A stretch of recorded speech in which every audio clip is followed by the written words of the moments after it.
Hello, Tai'ers. Welcome to the PSY TAi podcast, episode 20. This is about meditation, my experience, my take. And let's cue intro.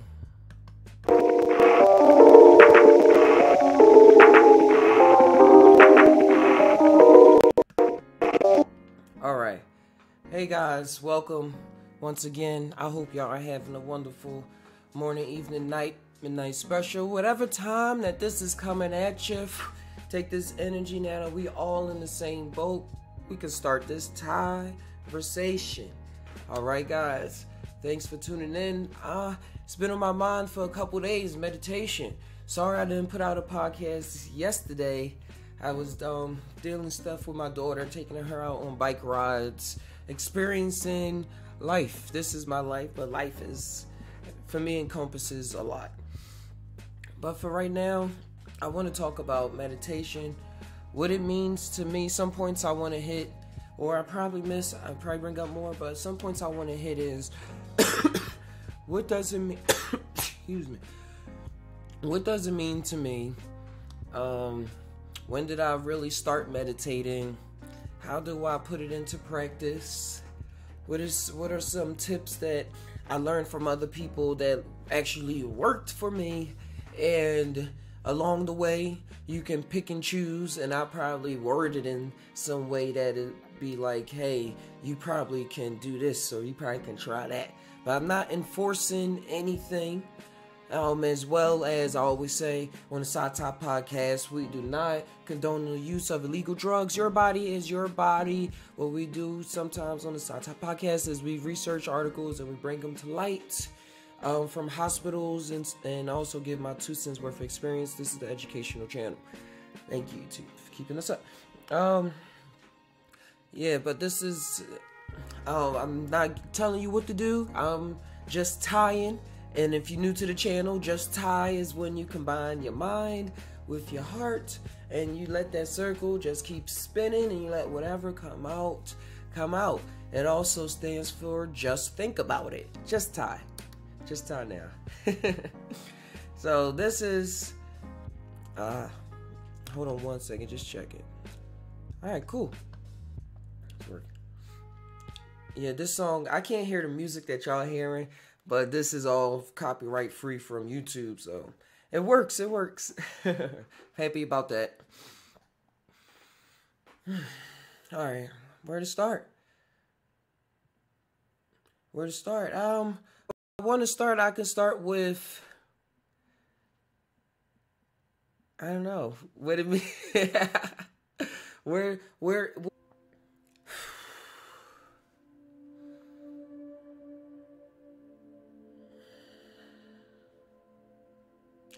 What better way to start than to just say, than to actually start?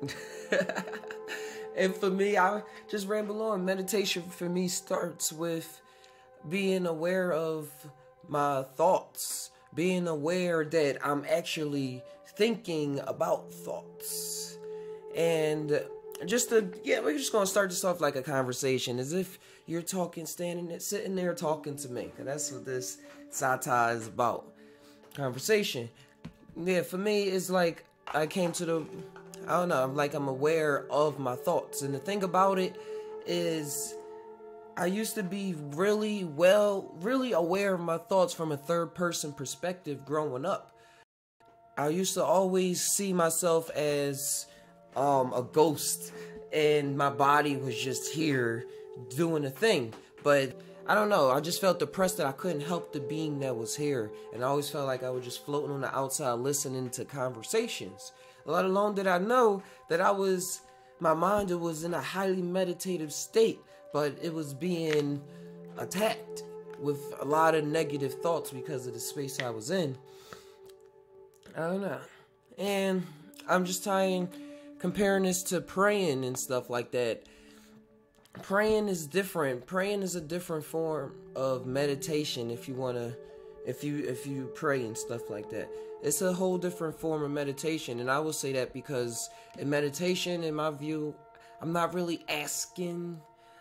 asking somebody specifically for something. I'm not asking something from a point of view of me actually still thinking that I actually exist.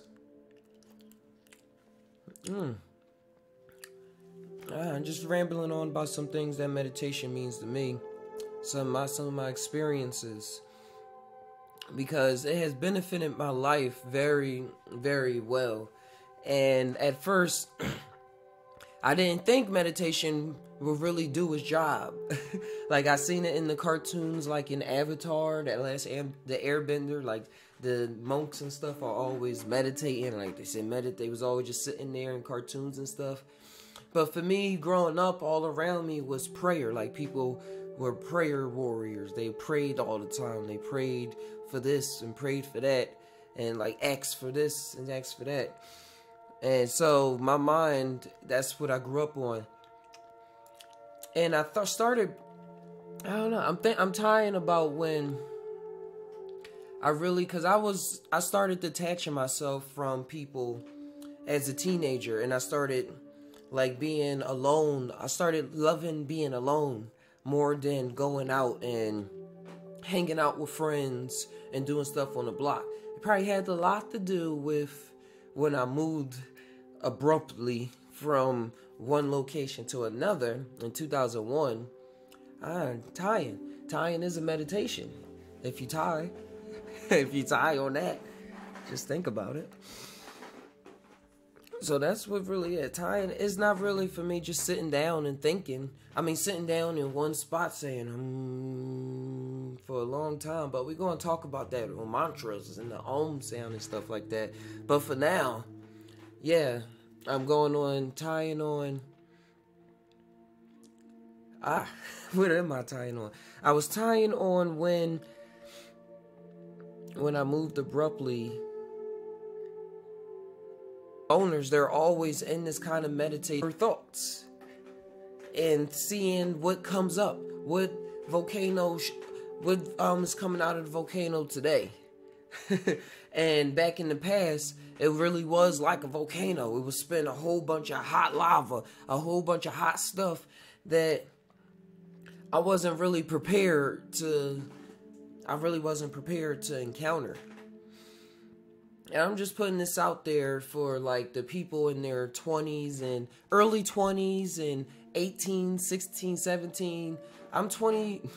God, I almost got this messed up last time. I'm 26 now. And I'll be 27 in December. So I got some experience, and I really can see the levels in the age group, depending on what age group I was in. My level of awareness. And I can see how I was very aware, but I didn't have a lot of people around me that was in that kind of state of mind. And in that state of mind, it made me talk deep about a lot of things naturally. But I didn't really recognize what was really going on because I was always trying to chill. But a lot of when I try to say what I was talking about didn't really translate to people very well. I don't know. So I reversed it back into myself, and I got real depressed because I was like, I'm thinking all these thoughts, and I really found the peace within it. No, I'm skipping ahead. Yeah, but overall, I found the peace in it as time went by, and I was like trying to translate it, but it was, I don't know. It's different. That's why I want to get into different practices of meditations that can really help you out, because we're always meditating. We just don't know it, and we're just not really aware of it. So we're thrown into this world, because I believe when we meditate, not only are we coming into ourselves, but we're going into another place of existence that always exists, but we're not able to be always in tune with it because we have all these thoughts always running in our mind, distracting us, such as I'm hungry, or I have to go do something, or worries. Like, I used to be a huge worrier. That's what I think really stopped a lot of my stuff. I was a huge worrier. I worried about a lot of things. Like I said, I always worried about helping people and what could I do? What could I do for the people around me? And I had a huge sense of the world at the time, but it just didn't really make sense to me. A lot of things didn't tie. A lot of things just didn't tie. Because we're gonna stick to meditation on this one. But I'm just meditating as I talk. So these are my thoughts. But I wanna just hear the story. Hear the story, take what you get.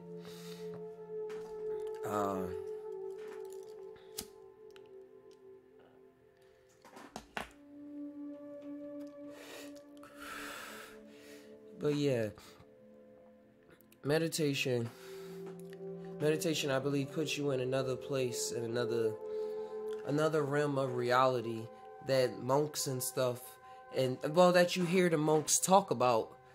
And I believe that is where the peace is, because here I don't believe is that much peace. I believe that we bring peace here to this reality, but I don't believe peace inherently exists here. Like, this is, to me, this is hell. Like, we in hell right now. Like, look around, look what's happening. We don't have real control over what is going on here. Oh, it's a bug right here. Hey, buggy bug. We don't really have control of what's going on. When you look at it, we really are always observing. And the thing that meditation helped me with was not to be so upset about that non-control that I was observing as a youngin'. Because I saw that a lot of people, including myself sometimes, at that time, did not have control over what was going on. And we were hurting, people were hurting other people without really having the heart of knowing the damage that was being done. And it was just going by as, this is life. We all out here just surviving. And I didn't want that. And I didn't want that for the people around me, especially for my mom. My mom was a huge one that was always on my heart. I'm talking about when I was in college.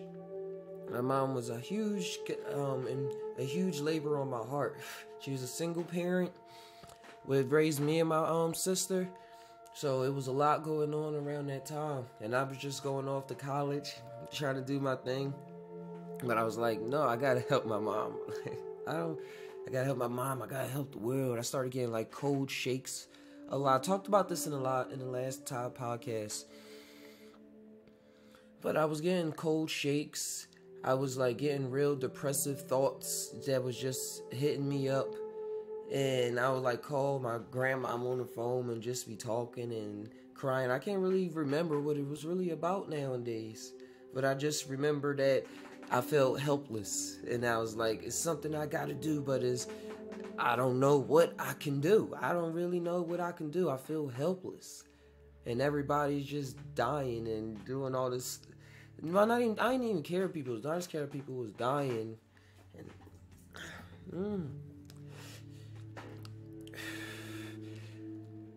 that was me meditating. And but then I started, let's jump ahead. I started meditating a little before psychedelics. Like, before psychedelics, I started really getting into meditation. I started getting into a lot of esoteric information, looking up books on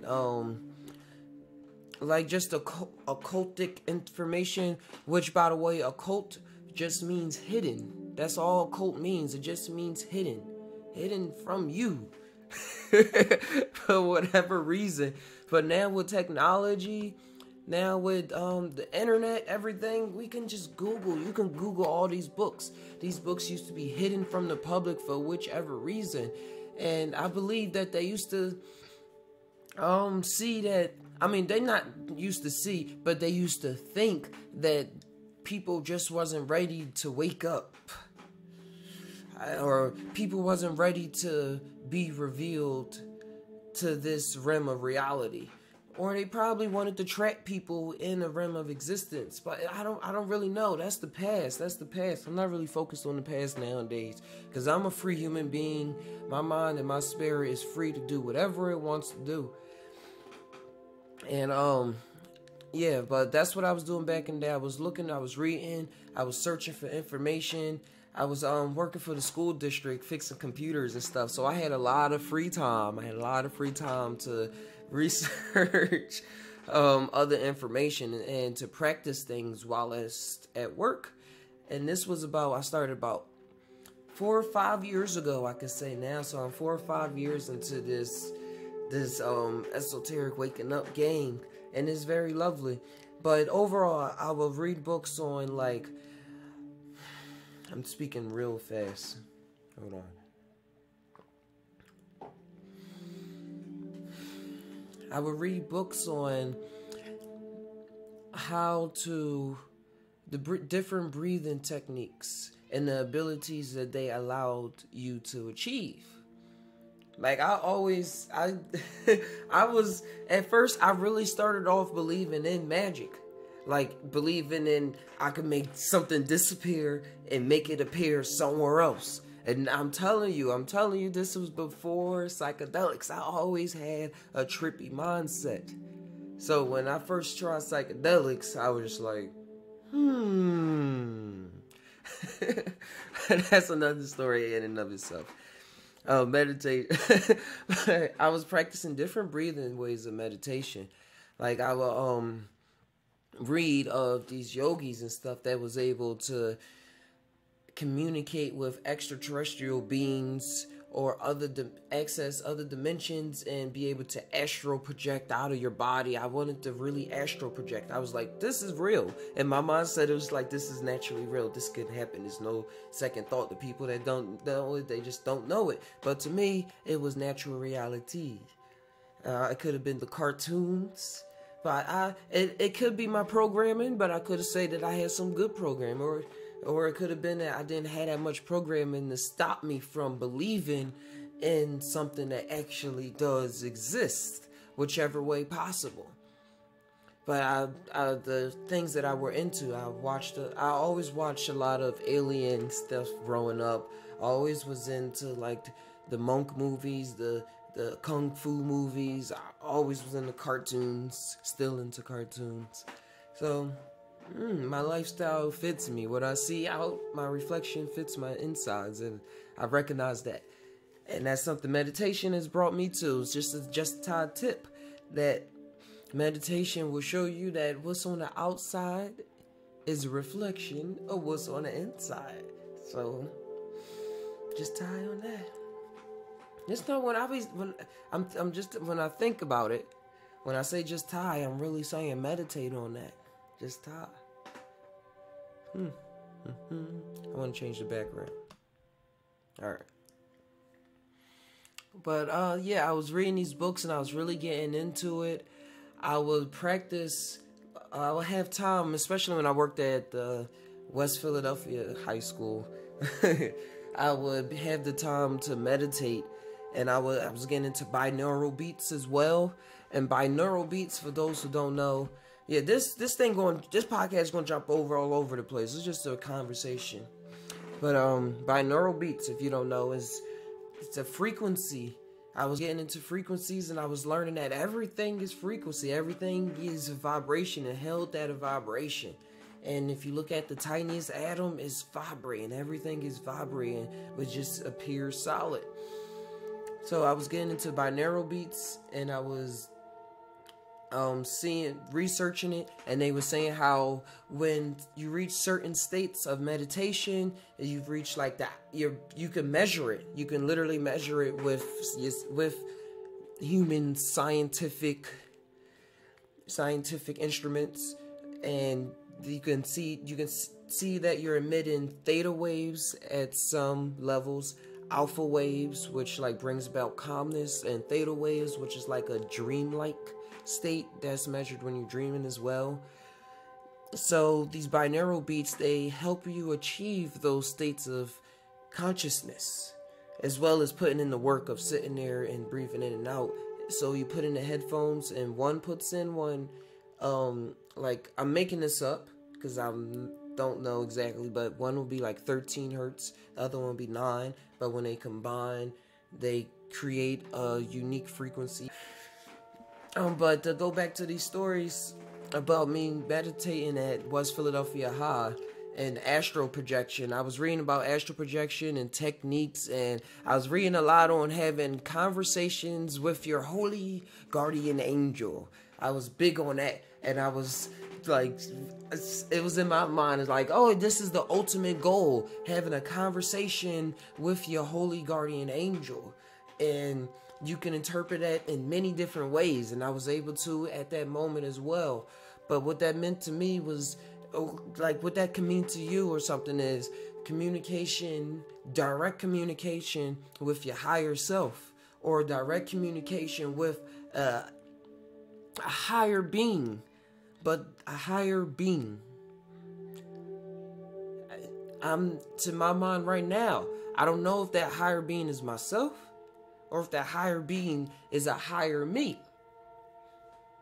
Because it's just many levels. I'm always open up to interpretations. That's why I go for the self-experience instead of just listening to the history. You dig me? Because you get confused, and then you settle on thoughts that were just meant to be a marker, a checkpoint in the marathon. Just TAi.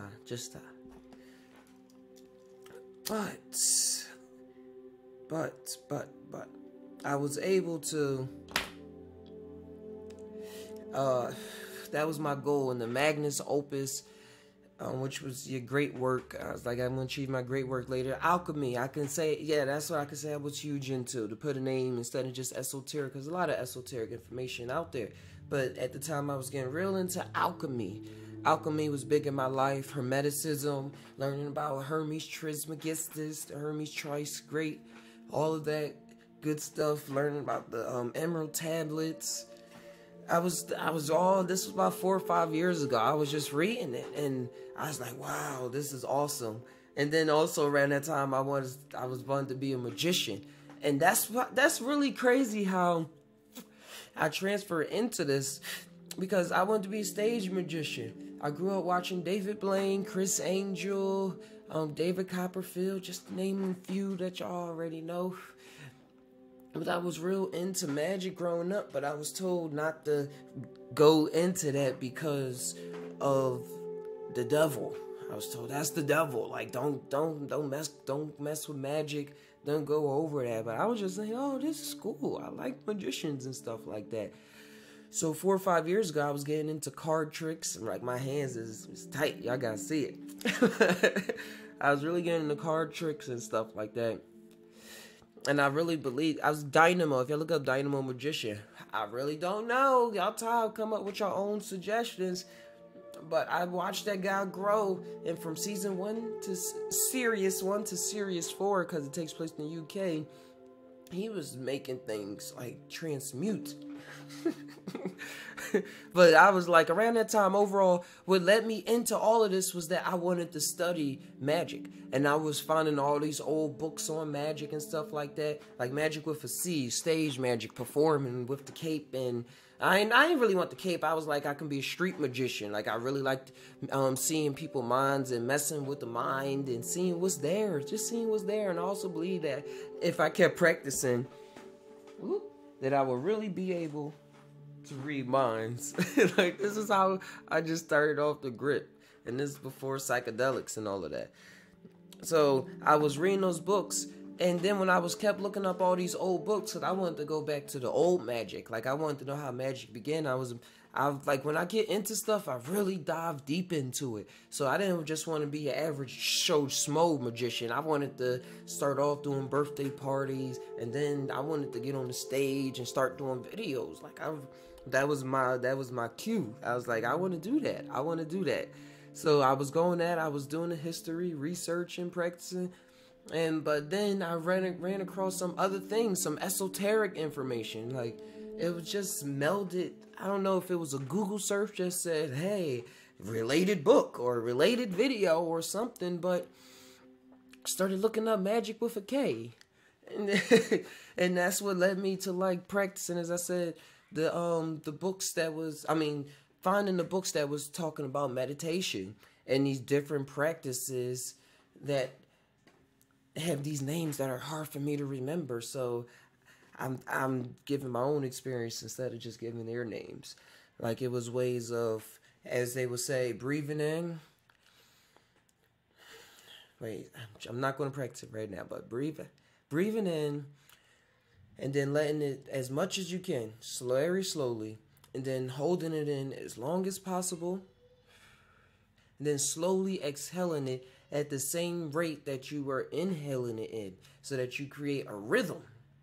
And in my mind, it's saying like creating a drum, like you, boom, boom. Hold on 1 second. Sorry, guys.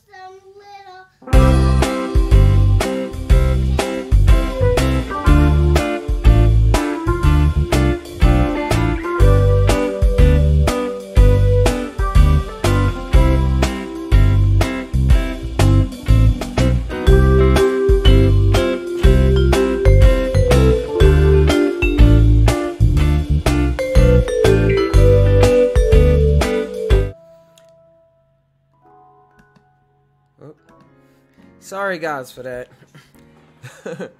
But, hey, I'm able to get back in the flow. We back. Thanks for tuning in to the PSY TAi podcast, number 20. And right now, we're talking about meditation, if you're just tuning in. Alright. I ain't even getting the psychedelics yet. We're going to be talking, so this is a conversation for you. So I hope y'all just able to get something out of my story.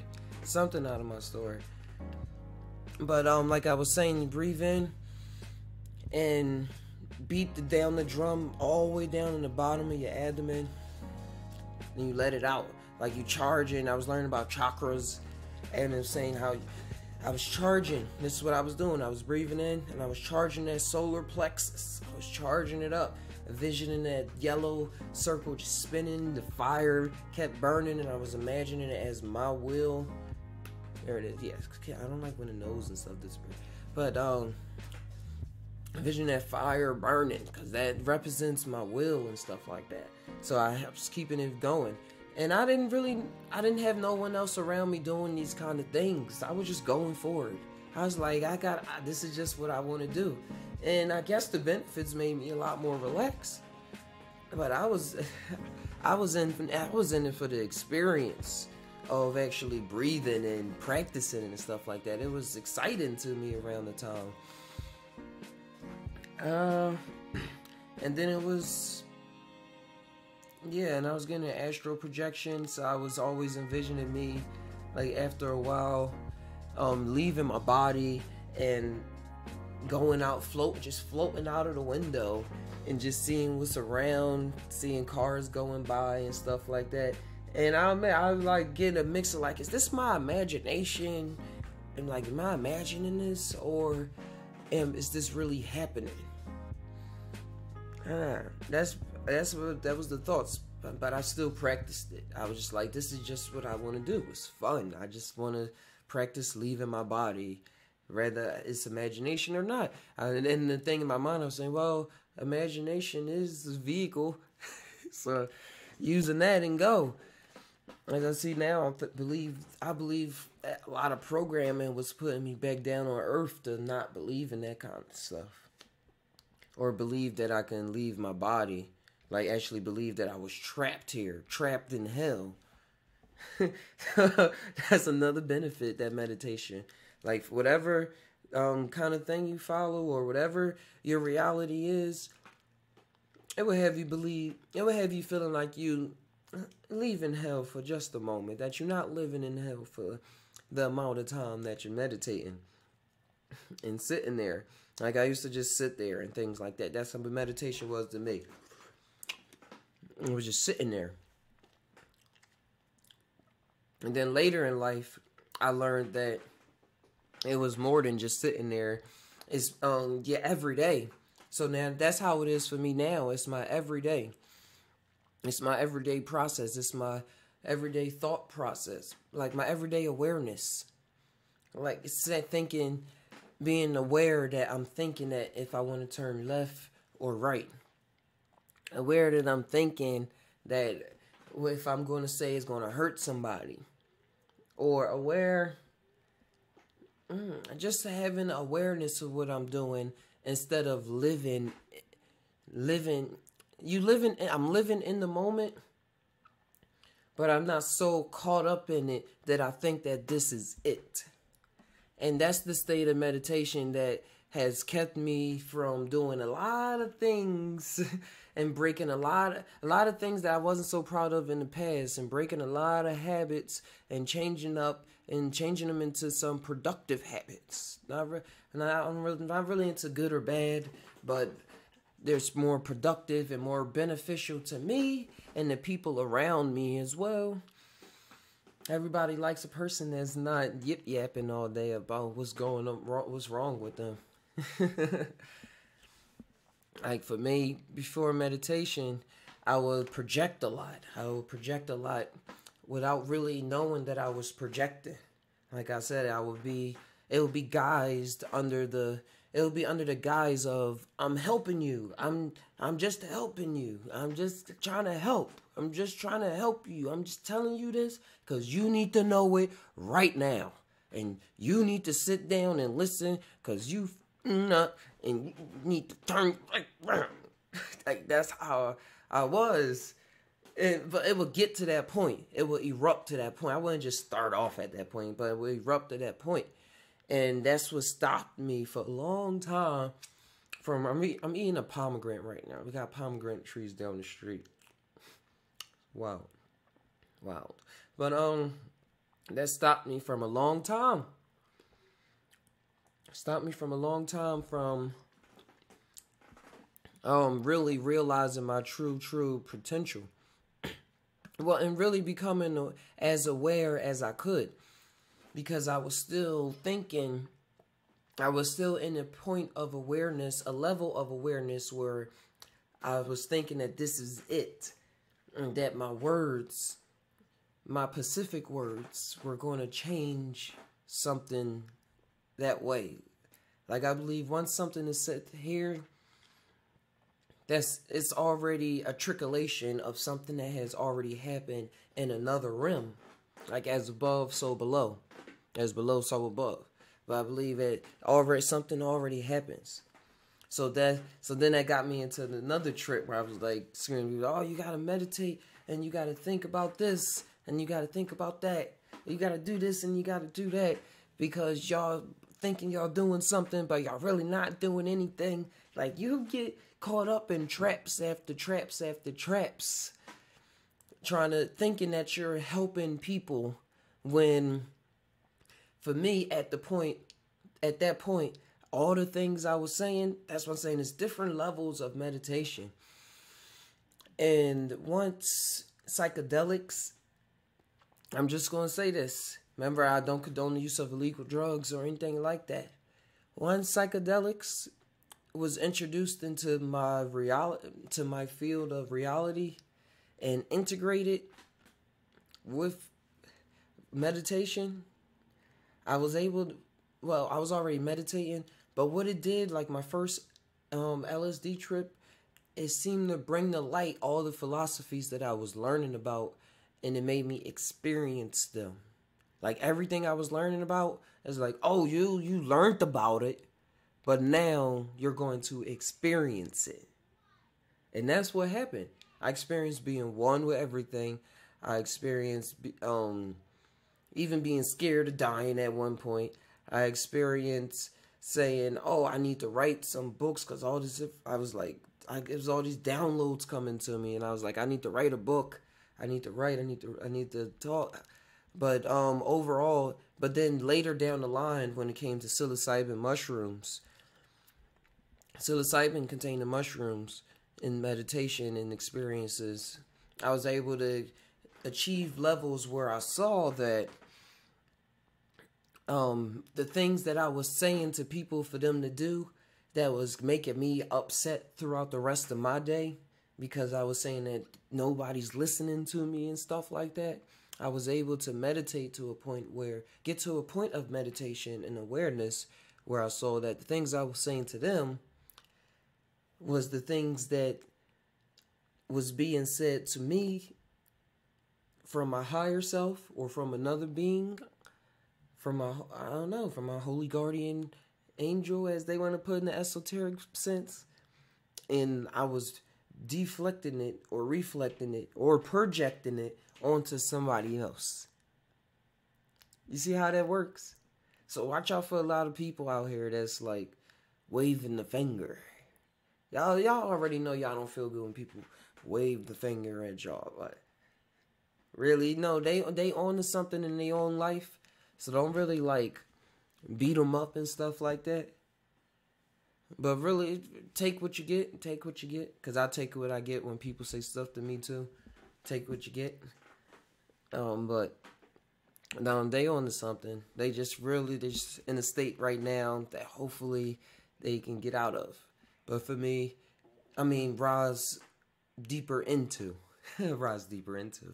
Yep. But that's how it happened for me. That's how I reached this state that I'm in now. Cause now, check out the JUSt TAi Now videos. I went out to the woods a lot. In a lot of those videos, I was on a microdose of psilocybin-containing mushrooms.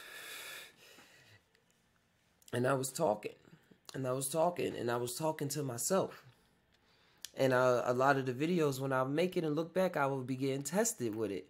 But if I wasn't meditating, like, if I wasn't in a state of meditation, what I mean by is awareness of what I'm thinking, awareness of why I'm doing the things that I'm doing, like even to picking the shirt that I'm picking up. Like sometimes I'm just like, I'm just going to throw on a gray shirt. Why am I looking for all these patterns and stuff right now? Like whatever I choose, that's just what I choose. And it winds up turning out nice, and I wound up turning out loving it anyway. I picked out the shirt when I loved it when I brought the shirt anyway, as long as it's not dirty, right? But when I would watch the video, after I make the video, I would be tested, and if I wasn't in that state of awareness, it would be as though that video was talking to me. It was talking to me, and it's just a trippy thing that I like to think about. That really happened. Yeah, it really happened. Wait, I want this one. that was really happening to me. It's really trippy, but it really helped me out because it allowed me to clean out a lot of traumas. It allowed me to point the finger at myself, and then once I point the finger at myself, it allowed me to go deeper into myself so I can see what happened probably during my childhood, or what happened, how I approached the situation probably wrong as a teenager towards another female, or towards a teacher, or a bus driver. Anything. Nowadays, when I meditate, I allow anything to come out. And that's what I would like. That's a good tip. It's just like, if it's a bad thought, we run away from our shadow sides a lot. I'm just meditating right now. I'm just so y'all know about me. Just to know about Captain Naga, or as some call me, Tai. Y'all call me Tai too. I like that. But this is just like a little backstory as well as a meditation on who Tai is, who is Captain Naga. And this little backstory, because y'all listening to me, but I want y'all to be, I want to be friends with y'all. Like, I want to be friendly. I want y'all to know who I am, what's going on, or what has happened, which is in the past now, or is happening right now as I talk about it. Dun dun dun. But yeah, it allowed me to see things in myself that I wasn't able to see before. Events will pop up. Events in my memory, in my so-called memory, that are not stored in the brain as people will have you think. I don't believe the memories are interpreted into the brain, or interpreted by the brain, so that it can be realized by this conscious that's here, this ego, if you want to put it like that, this ego that is here, but that's just the antenna. And I believe we can get our memories back, and we can achieve clearer memories, because during my experiments, past experiments and experiences with psilocybin mushrooms and meditation, I was able to achieve these states. And also, I will say too, I'm not just saying go out there and meditate and take psilocybin mushrooms, because as well, I meditate all the time. Like, I like to sit down. Like, that's something I enjoy doing. I like to sit down and cross my legs and breathe. Like, that's an activity for me. It may not be an activity to all, but for me, it works. It's fun. It's fun. I guess myself likes to feel like I'm doing it. But it allowed me, events pop up, and the thing about it is now,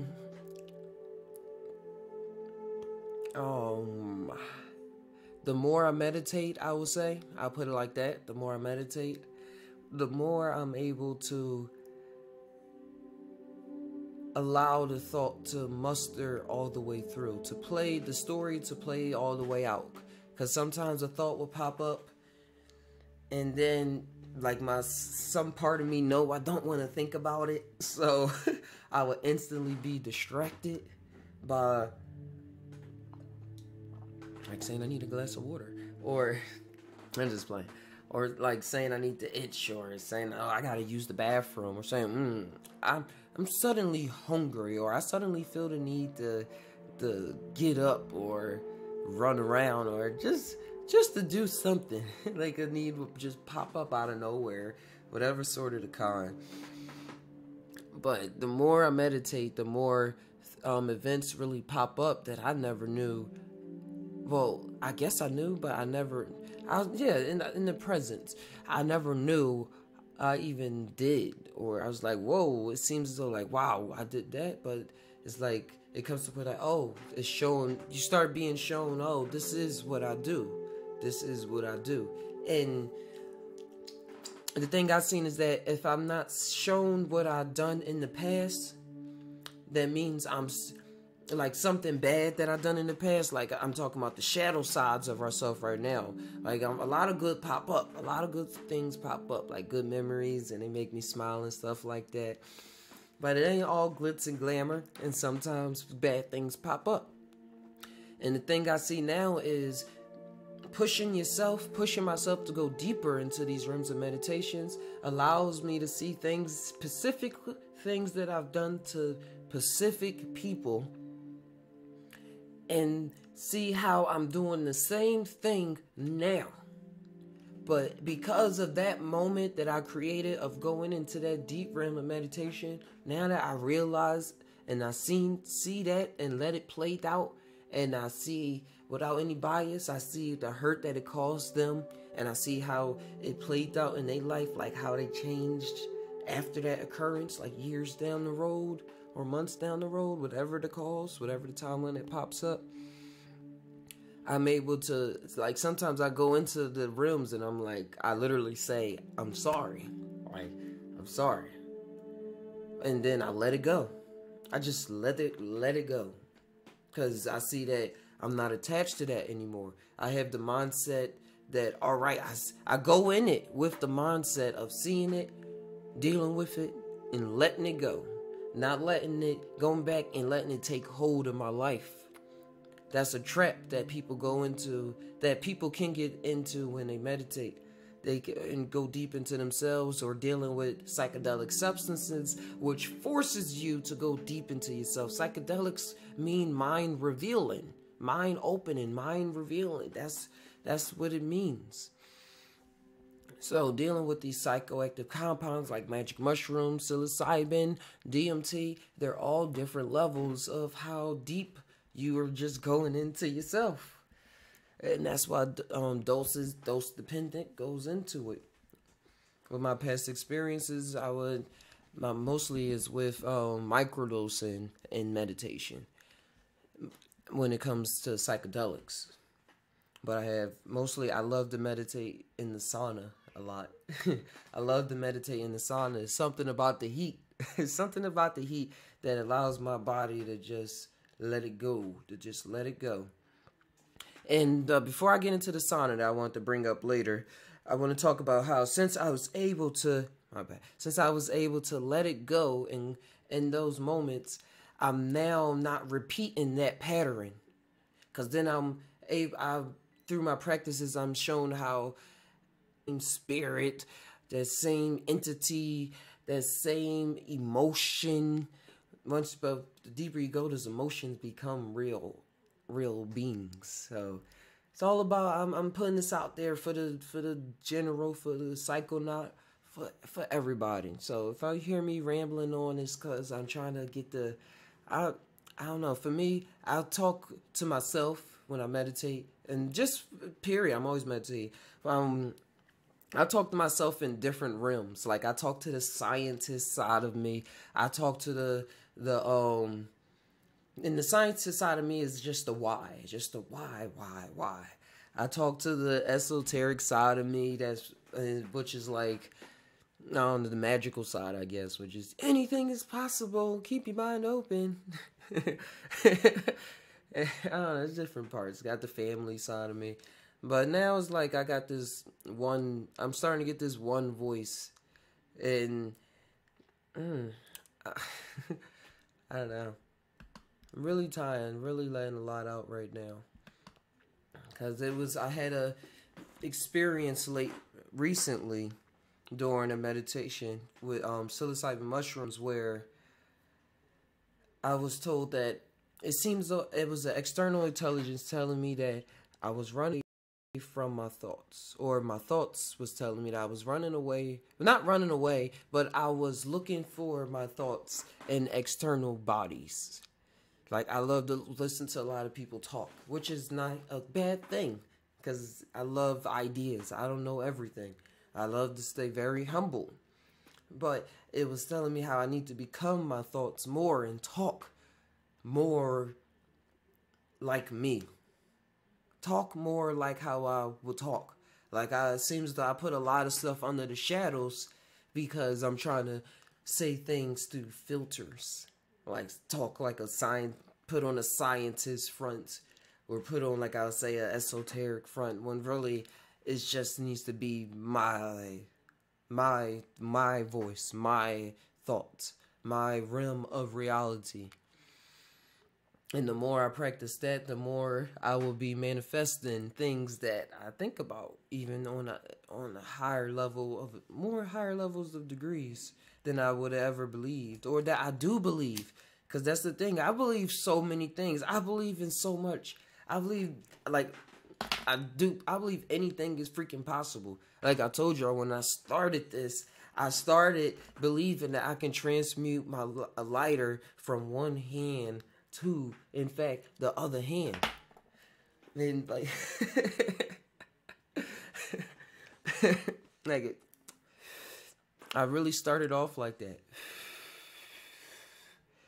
So when you tell me that you're going to be stuck in your depression forever, I don't believe it. When you tell me that you believe you're going to fail, I don't believe it. When you tell me that you're going to be poor forever and this is just the way life is, and you got to hang out on the corners, or you got to separate yourself from your family forever, or separate yourself from everybody forever, it don't got to be like that. It don't got to be like that. And where anything is possible, man, it can be somebody sitting next to you right now and you don't even know. It can be a highway running through your house right now, an intergalactic highway, and you don't even know right now, because you're just on a level of awareness where you're not in tune and seeing that. Who knows? JUSt TAi. Anything possible, I believe it. I'm eating these pomegranates.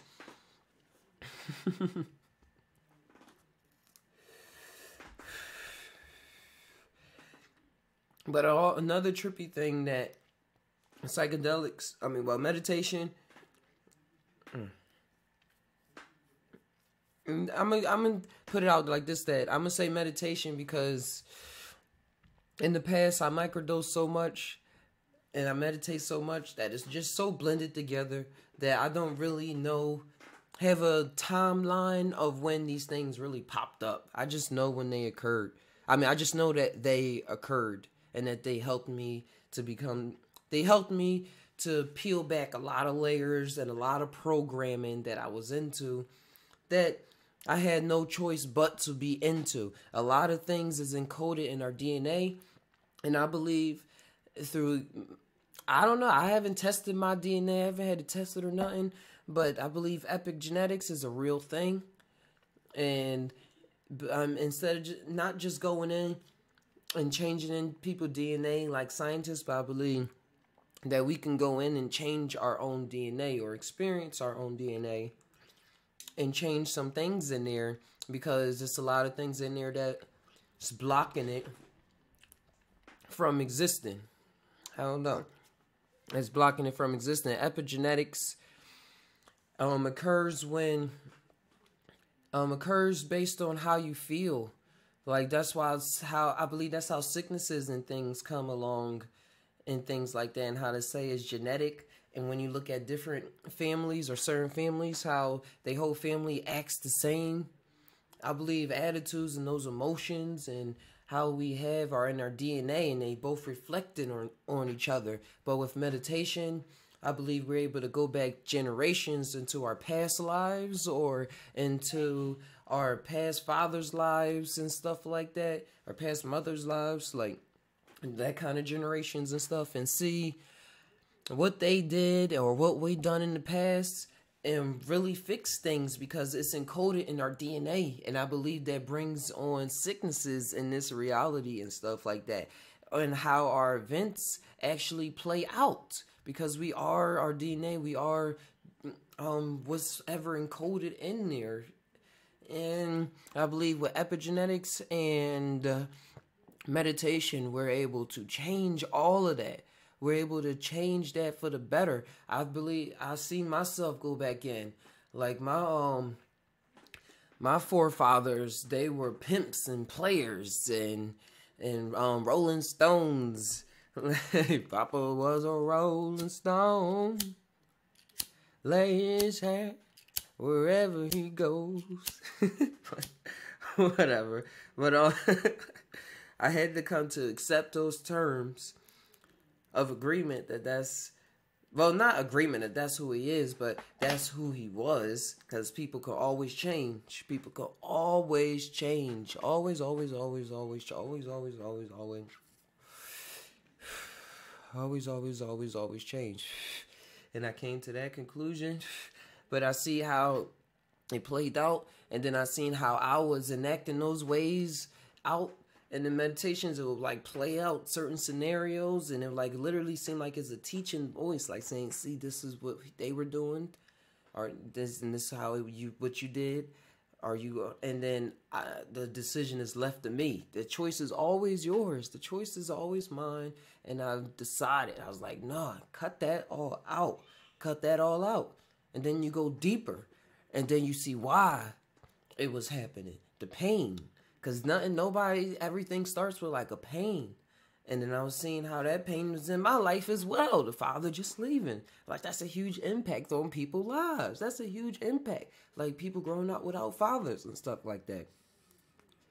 So then I was able to deal with that and get it and accomplish and move on. Well, I move on, but not have those same not have those same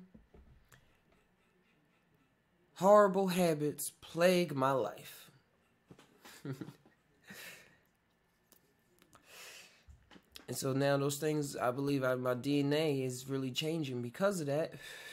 So then when I have children, well, I have a daughter now, those same genes are not passed on. Those same genes are not passed on. As long as I don't go back. But I'm not going back. I ain't going back. I've gone too far and seen too much. They're going back now.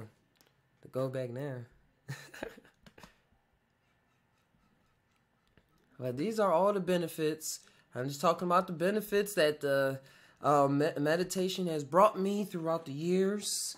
Hopefully y'all getting something out of this. Hopefully y'all can start meditating in your own practices. Like I said, if y'all hit up the gym, like I like to work out now. And meditating in the gym is very awesome. I'm going on meditation. Because meditation can many different places. I'll be meditating at the gym. I will actually do it and actually see myself doing it calmly and everything. If whatever your mind leads you to do, just do it.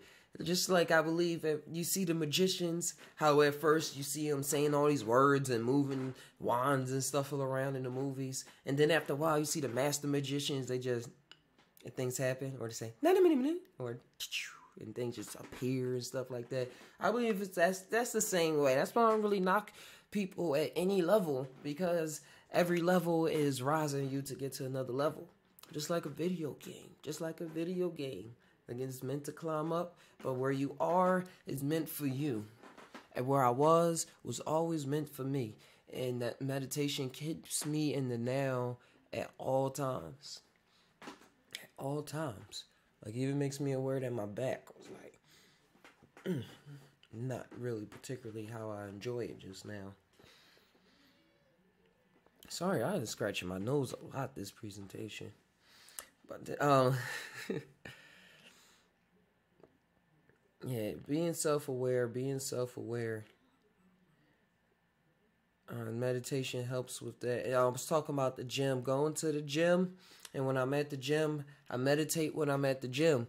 I really breathe. I do yoga. I practice yoga when I'm at the gym as well. On my own time, but also at the gym.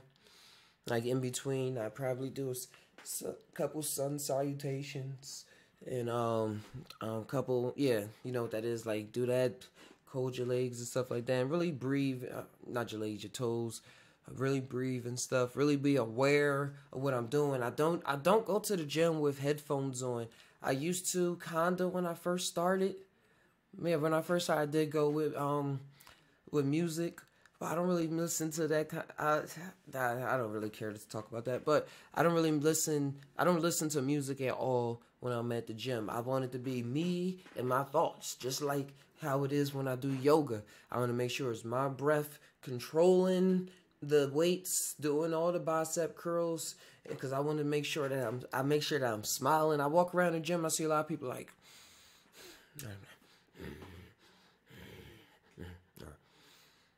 or just like, just lifeless. Me, I'm like, I do get the pressure, and I'm like, but I still try to make sure that I'm not flooding my body with a lot of aggression. But I do make sure, I don't know, I like combine that aggression with fun, as I would say. I have fun with it. And meditating there allows me to do that, being aware of what I'm doing, being aware that I don't have to fit into the mold of what's around me.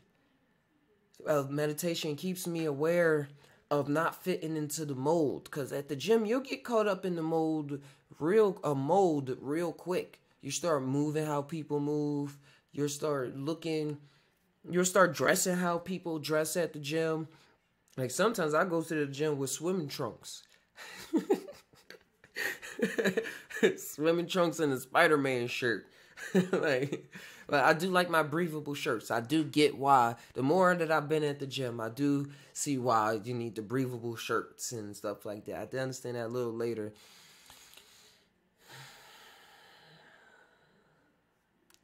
But I started seeing how you can fit into a mold very easily. You'll start looking how people look when they start doing it. when you start doing the grunts. I don't know. I'm just visualizing the gym that I'm at, that I go to. It's very funny. It's very fun. It's fun. It's fun. Seeing and being aware. But you don't push yourself to the point that you hurt yourself. But I'm able to push myself as if it's somebody there saying, keep going, you can do it, you got this, come on, why you here, let's go, yeah, woohoo. Like, it's like a fun voice playing with my, talking to myself. If I would have finished that sentence, that would have been weird, right?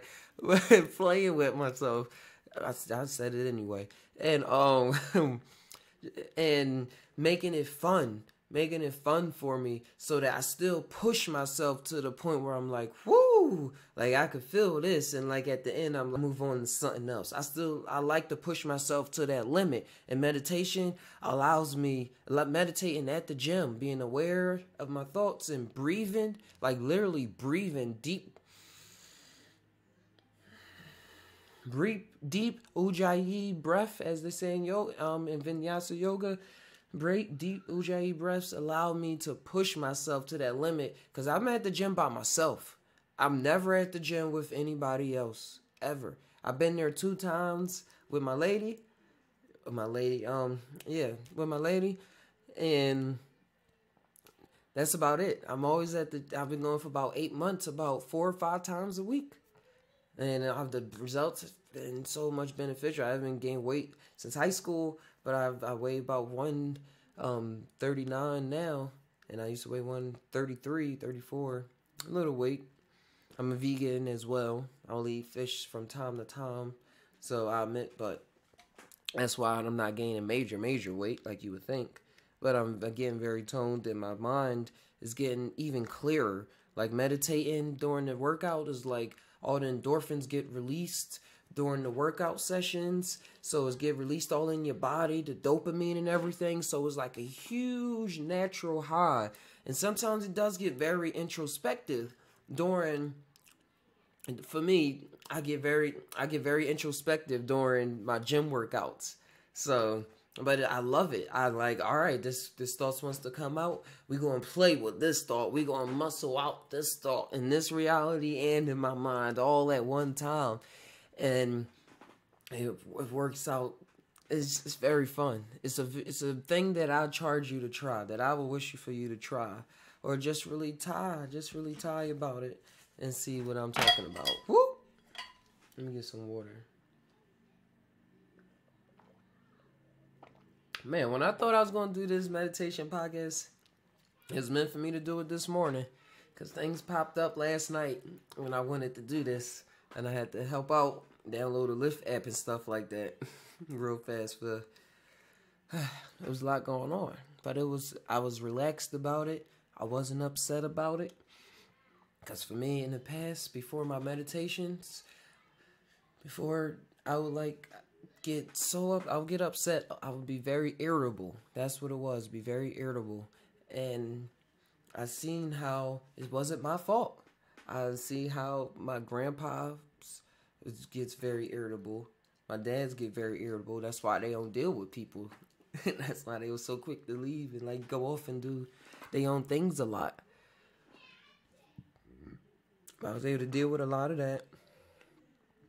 And now I'm able to not be so irritable at other people's so-called, how we will look at it as shortcomings. When really it's just them growing up. Just everybody's growing. Everybody's growing. And the more we all become aware of that, the better it will be. Here we go. Sound like Lil Wayne. Light up.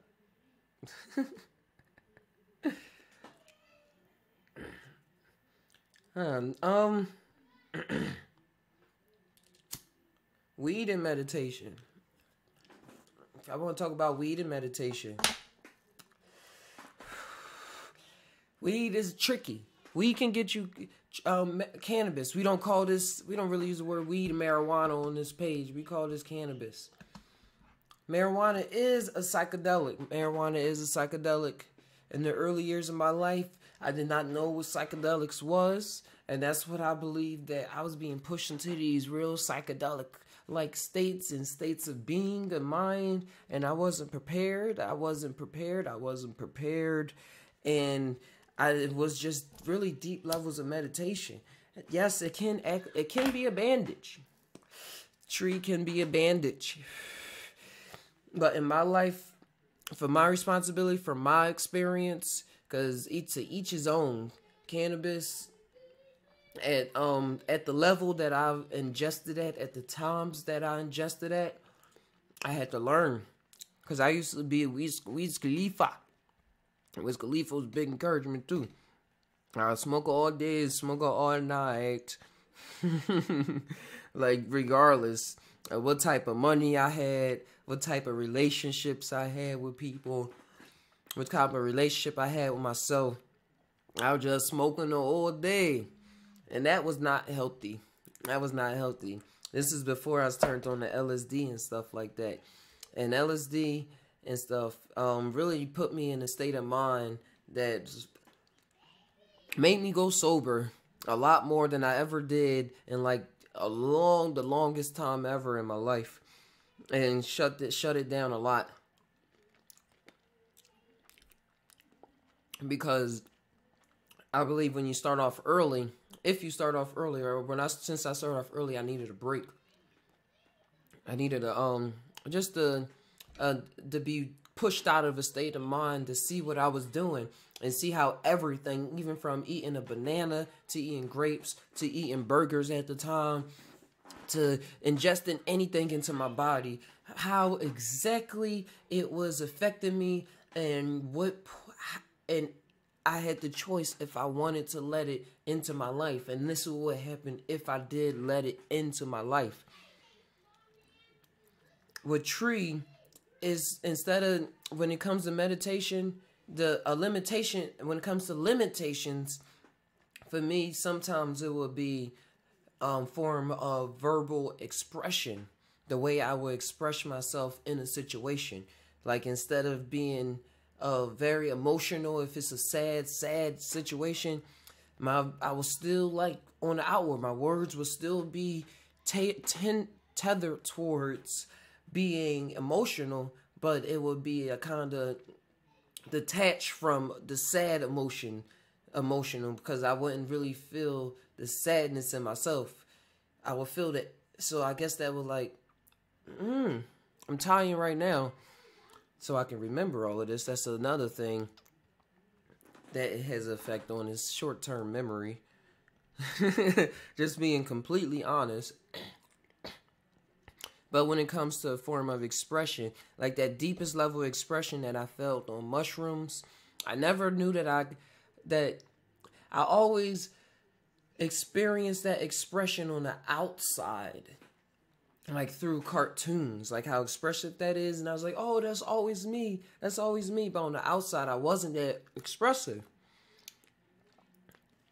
But psilocybin mushrooms, and they allowed me to see who I really am. And I really am a loud and expressive person.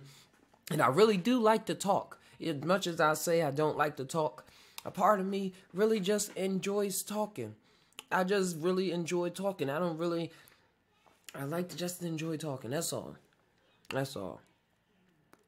Oh, not lit. I don't feel like lighting it.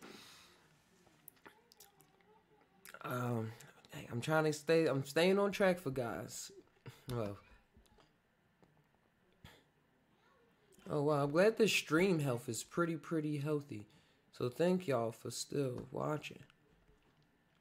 Thank you for the one viewer, too. And the many viewers in the future, which is now. Alright,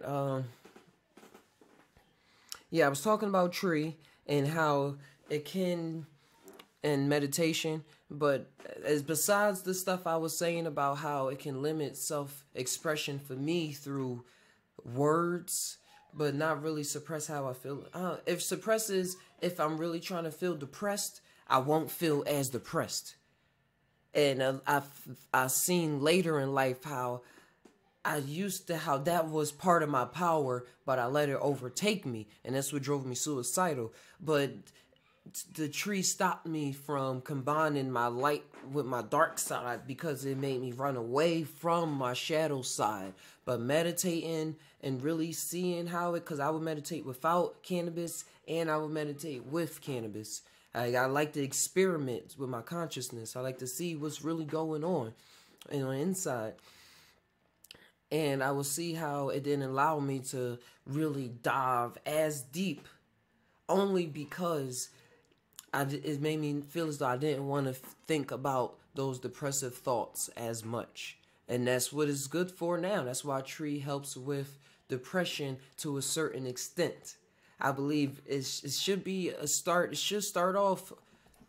I believe it's healthy. I'm happy that I started off on it. I encountered it because I probably would have been my suicidal stuff probably would have drove me to somewhere else. So I really do think Mother Mary Jane, however you want to put it, for that route. And it allowed me to bring about an inner courage that you kind of see now.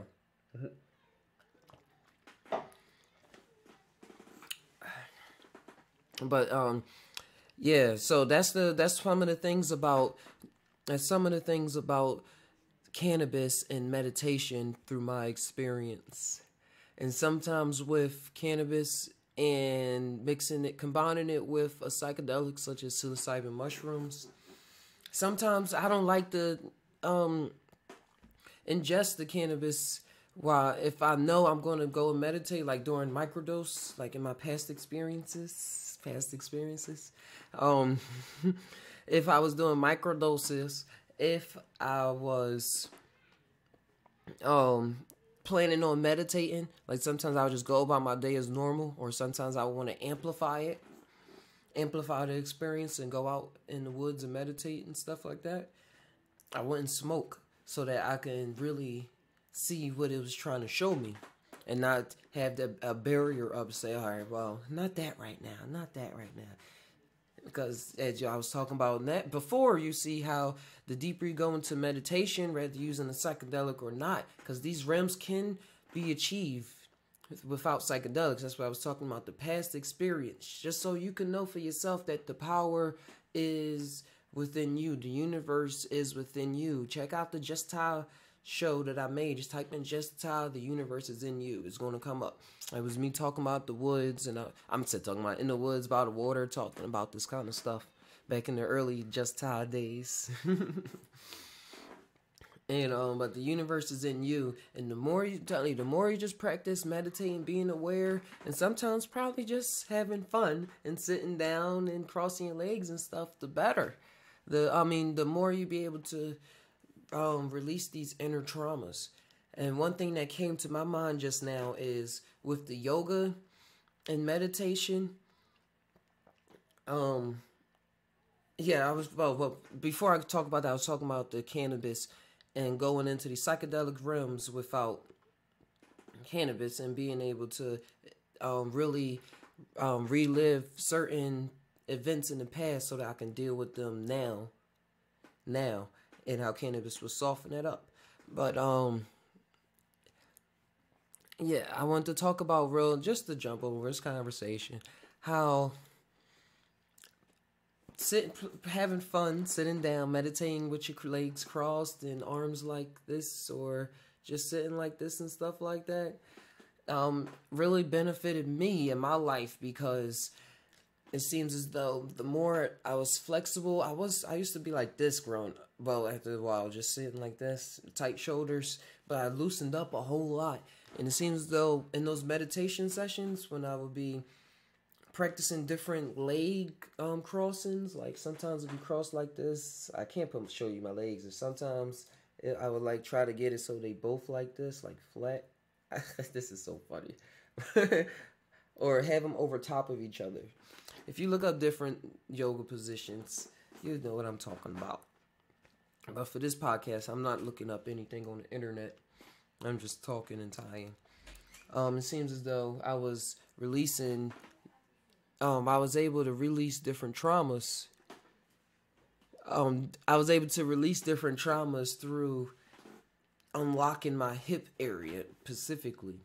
Like the more I was able to open it up, like through sitting cross legs and sitting through the pain and stuff like that, I was able to. Hold on one second. Juice. Right. Mommy don't let me turn off the music. Hold on one second. I'm sorry, guys.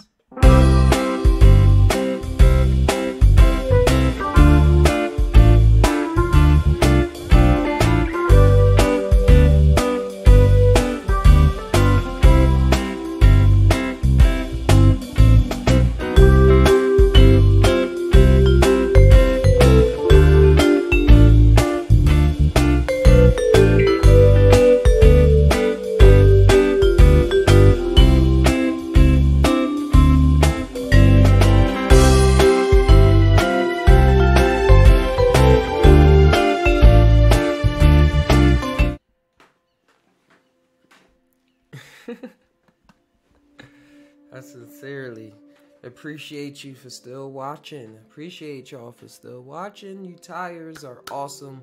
Thank you, whoever you may be.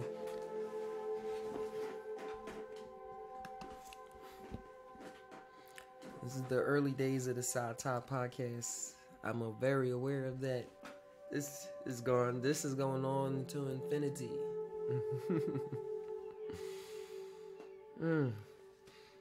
The thing is, I'm not really aware of what I was talking about before, but we're gonna stay. I want you and me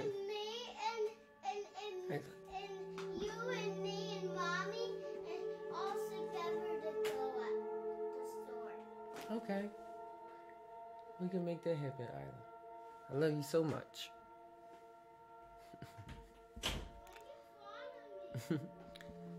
So you see how being aware, like things pop up all the time. Irritations, so-called irritations, never go away, but don't look at them as irritations. You have to love yourself. The more deeper I was able to love myself, the deeper I was able to go and really get out a lot of things. And also, I was able to reclaim my memory the more I stay in the now. Like right now, I remember I was talking about traumas and opening up my hips and stuff like that through sitting in the cross-leg positions, like the ascended pose and stuff like that. Like really, like I was really stiff, and I've been practicing for a long time. And the more I open it up, when I'm meditating and I really do that, it seems as though a thought of scenario will pop up. I will deal with it, let it go. Like, okay, that's me. Deal with it now. Not anymore. Let it go. That's no more. It seems like that would happen, like when I would open up more. So then, for me, that reflects of me being able to be more open in my mind and more flexible with concepts. More flexible with concepts that come up in life and be more peaceful with it. Because I'm more peaceful with things with the universe within myself. So my universe is more peaceful. So since everything on the outside is a reflection of what's on the inside of me, my universe, my reflection, my all becomes so much more peaceful. And when things pop up, as they do, they just got to be dealt with as they are being dealt with. But for real, I really do see that. And that's what pushes me with the yoga thing. Like, I do believe, I'm gonna say it, what people be saying when you can release DMT or something in your brain so that you can access these other realms and be able to see them visually. Like, I practice, get into Kundalini yoga and everything, awakening the spine and the snakes. I do believe in all of that. But on my level right now, through my experiences, I'm experiencing that I'm a lot more lucid in thought, and I'm able to achieve sometimes the levels that I experience on microdoses of psilocybin without being on anything. I'm able to get that third, for me, it's always me reaching that third point of awareness. Reaching that third point of awareness for me and totally being in the now without having a back thought. Like saying, oh, but you, do you remember? Like, nah, just in one flow state.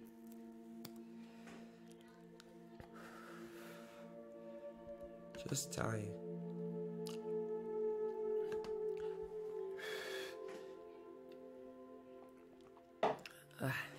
Hey man, if y'all have anything y'all want me to talk about, if you have everything y'all want me to meditate on or we meditate on as a group, come together. Shouts to True Life Stories. Shouts to the Tai'ers. If y'all ever want to come together on this or any way possible, just shout out. Just let me know. Let me know. JUSTTaiNow.com. JUSTTaiNow@gmail.com, or leave it in the comments, or find me on Facebook. Check out the Facebook or anything.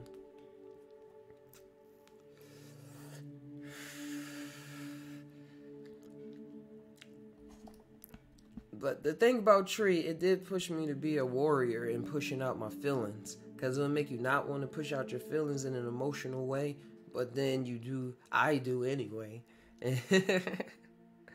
But I'm mostly in the morning. That's why I do this stuff here in the morning. And in the afternoon, I'm out doing activities. But about the trauma, about opening up and being more looser. Just benefited me that much more that I still do it to today. And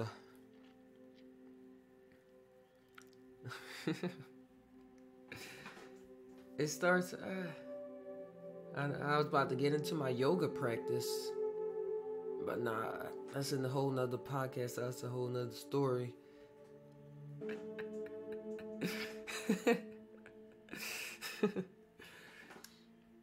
But please, find different ways of please go out there and try to find different ways to meditate. I'm starting to meditate through painting. And the best way to meditate, one of the ways to meditate, because painting, it allows me to, I don't know, like if a thought comes up, a scenario comes up in my head, a good scenario, bad scenario, whatever the cause, is like that goes into the picture in that moment. And then it helps me go deeper into relaxation, to a level of relaxation. And the more I'm relaxed, it seems the more I'm able to pick up downloads from the universe. Like literally, like I'm able to pick up more downloads for the universe. I don't think the point of meditating is just to sit there and breathe for your earthly health. Because one thing I can say, if you've been listening for this whole story, is back in the beginning when I was talking about I worked at the school and I was practicing all this meditation in the beginning, it seems as though I opened up my lungs or something in my abdomen, something down there, to the point where if I'm not breathing deep enough, it seems as though I'm choking. It seems as though I don't have enough air. That's why when y'all hear me smoke, that's why I be stopping to smoke sometimes, or stopping to just take a breath doing this. Because I don't all the time talk this fast. And I'll be losing my breath. And I'm used to, well, I guess this is what I'm used to, is me. Sometimes I can talk really fast. Is catching up and being aware of my breathing. Because sometimes it'll feel like a choking feeling will come out of nowhere in my throat or something like that. And I'm staying hydrated. I stay hydrated. Y'all see, I keep the water. But it seems like ever since I was pushing myself, like I was really pushing myself to astral project and really breathe in for as long as I can, hold it in and breathe it out, so that I can achieve these levels of psychic awareness as I knew it back then. But that has stuck with me and has benefited me forever. Because whenever I'm upset, that means I'm not breathing. I'm not breathing deep enough. I'm not able to reset myself enough. I'm stuck in one state of being, one space. I'm stuck in one space. I'm not able to expand my space or break apart that space or morph it into another kind of space. You dig me? I'm just stuck there. And breathing is all powerful. It's all powerful. That's just something that was revealed to me during one of my meditation sessions with psilocybin in the park. Because I was thinking to the mushroom, I was like, man, I used to think that all of these people that used to sit up and stuff like that they were just showing off, or that they had this air about them that I didn't like. And so I resented, and I used to I remember purposely in middle school looking down, walking down the street to my house saying, this is how I'm supposed to walk because I'm sad. Like I used to think that, and because the examples that was in my life at the school that I was so-called looking up to, I was just getting introduced to bands like My Chemical Romance and stuff like that, and to the people that were actually living that kind of life of My Chemical Romance. Here go Willie old me. I just say, oh, this is cool, and then just trying to fit in. I was trying to fit in a lot.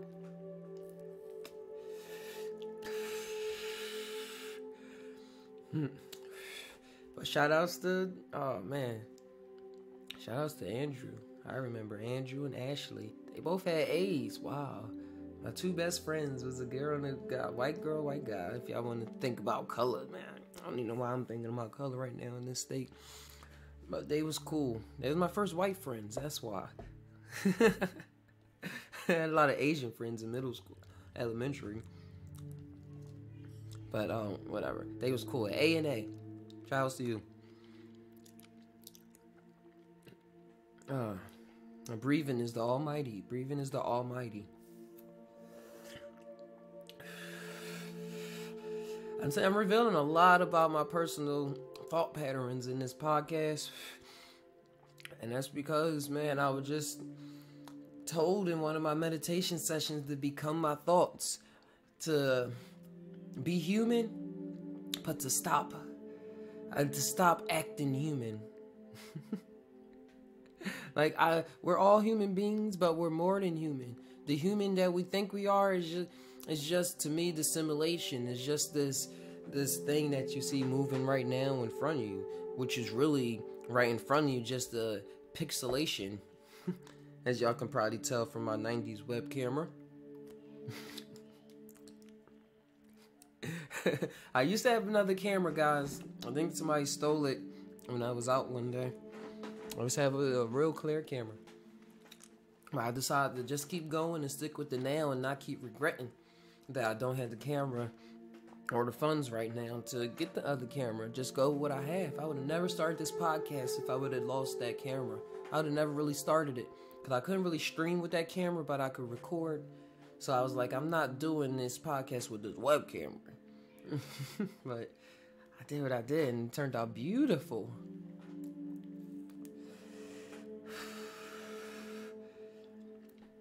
Breathing. Breathe in. Breathe out. And one of my dreams, I can say, is that I want to start retreats. I want to start having meditation sessions with people. I want to start it. I don't have to run it. We can all run it. Everybody can bring whatever they experience to the table. But I have a lot to offer. And that's one of my dreams. I want to start a meditation sessions or combined with yoga. Like have a little store or have pop-up shops in different cities. Like just pop up like bang, we here, bang, we here. And hey, give people a little time to prepare and see if they want to go. If we in your city, we in your city. If we in a city, we in a city. Or have one spot. I'm just tired, dreaming. And this can all actually happen, and I'm well aware of that. I'm well aware of that because I want this to happen. I don't want to just be talking behind a camera all day. I want to meet you people. I want to meet people and shake hands and experience these other realms of reality together and see what we all bring back. And meditation is one of the first steps. Meditation is one of the very powerful steps because it allowed me to be able to come to the point where I can be relaxed enough to be social, enough to have real empathy with people so that we can have real genuine conversations and get to real points to bring about real ideas, have some good do some good startups, companies or whatever the cost may be. And yeah. I think I'm gonna end this. Thanks for tuning in. Really gotta use the bathroom. Alright. Yeah, I gotta share this page with y'all. No, I don't. Make sure y'all check out the page. Make sure y'all check us out on Facebook, YouTube, JUSt TAi Now Serious.